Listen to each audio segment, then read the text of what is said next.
অমৃতত্ব লাভের জন্য পুরাকালে দেবার দৈত্য যখন ক্ষীরোদ সাগরে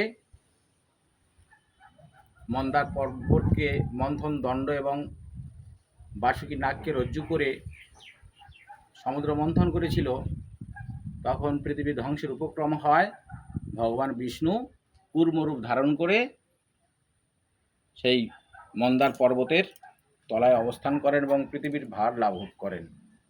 তাই এই কচ্ছপ হল ভগবানের বিভূতি বা প্রতিভূ।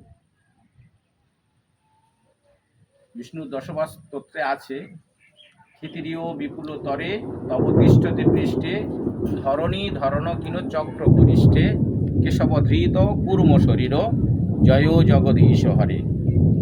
আমাদের সনাতন ধর্মে এই কচ্ছপ মারা বা খাওয়া নিষিদ্ধ এবং ভারতবর্ষের 1972 সালের ওয়াইল্ড লাইফ প্রোটেকশন অ্যাক্ট অনুযায়ী কচ্ছপকে বিলুপ্ত প্রায় প্রাণী হিসাবে ঘোষণা করা হয়েছে।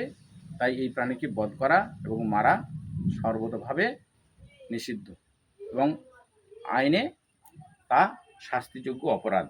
তাই আমরা এই প্রাণীটাকে আজ না মেরে ছেড়ে দিচ্ছি। সবাই এই চ্যানেলটি দেখে অন্তত এই বিলুপ্ত প্রাণীগুলি নিজেদের রসনা তৃপ্তির জন্য না ভক্ষণ করে ছেড়ে দেবেন। আশা করি সবাই ভালো থাকবেন। ছেড়ে দাও। ও চলে যাবে আস্তে তুমি আস্তে আস্তে ছেড়ে দাও।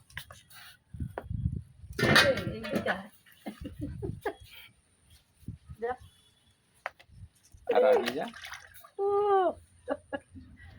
চলে গেছে।